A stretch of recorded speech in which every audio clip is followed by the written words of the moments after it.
అయ్యప్ప స్వామి కొండకు ఆడవాళ్ళు ఎందుకు వెళ్ళకూడదో మీకు తెలుసా? పురాణాల ప్రకారం అయ్యప్ప స్వామి జననం ఒక అద్భుతం. శివుడు మరియు మోహినీదేవి కలయికల వల్ల ఒక దివ్యశక్తి జన్మించింది. ఆయనే మణికంఠ స్వామి. దీనిని హరిహరపుత్రుడి జననం అని కూడా అంటారు. పురాణాల ప్రకారం అయ్యప్ప స్వామి మహిషాసురుడి సోదరి అయిన మహిషిని సంహరించడానికి అవతరించాడు.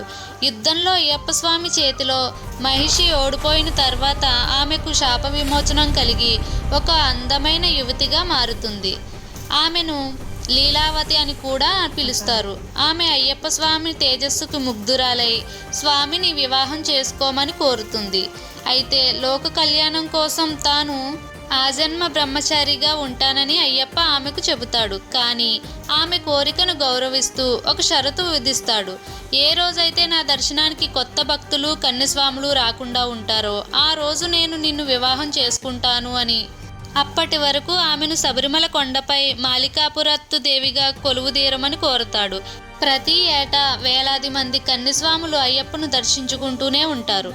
అందుకే ఆమె ఇప్పటికీ వేచి చూస్తూనే ఉందని భక్తుల నమ్మకం.